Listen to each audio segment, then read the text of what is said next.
Maraming Pinoy ang naipit sa magdamagang missile attacks ng Iran sa Israel.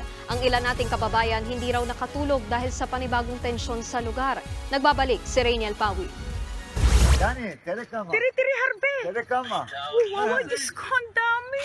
Pasado 1:00 ng madaling araw kanina nang magmistulang mga bulalakaw sa kalangitan ang mga drone at missile attack sa Israel. Wow! Kuha yan ng kababayan nating si Karina Alon na nakatira sa lungsod ng Ashkelon.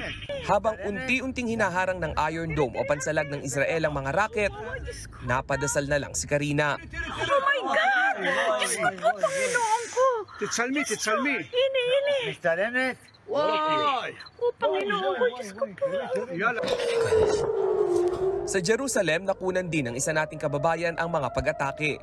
Dinig din ang sirena sa buong lugar, hudyat na may sasabog na raket o missile. Ay, nanginginig katawan ko. Grabe. Ang isa pang Pinoy sa Israel na si Shai, magdamag hindi nakatulog dahil sa airstrike. Nakakatakot dahil basta-basta na lang sila umaatake at surpresa po ang nangyayari, kaya ito hindi kami nakatulog dahil tumunog na naman ang sirena at marami ang nagpanik din ng mga kababayan natin.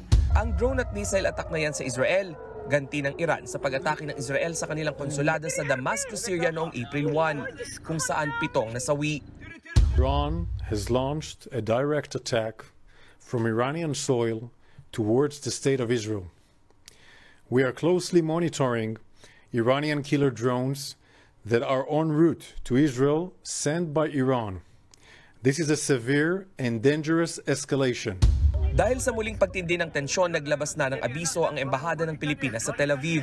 Pinapayuhan nila ang mga Pilipino roon na huwag munang pumunta sa ilang lugar sa Jerusalem, West Bank, Golan Heights at ilang bahagi ng Gaza at Lebanon.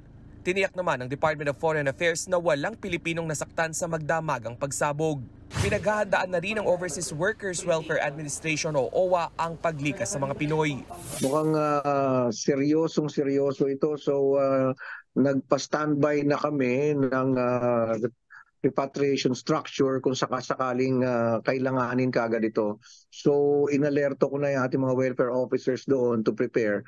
And we're also preparing the budget para in case magkaroon ng mass repat, ito will be ready. Sa tala ng OWA, aabot sa 30,000 ang mga OFW sa Israel. Sa kabila ng repatriation program ng pamahalaan noong magsimula ang Israel-Hamas war, nasa 1% lang ng Filipino community roon o nasa 300 Pinoy lang ang umuwi ng Pilipinas. Karamihan ayaw umalis sa Israel sa kabila ng gyera dahil sa mas mataas na sahod kumpara sa ating bansa. Nagbabalita mula sa Frontline, Rainiel Pawid, News 5. Mga kapatid, Nikki de Guzman po, iba na ang may alam at may pakialam sa panahon ngayon.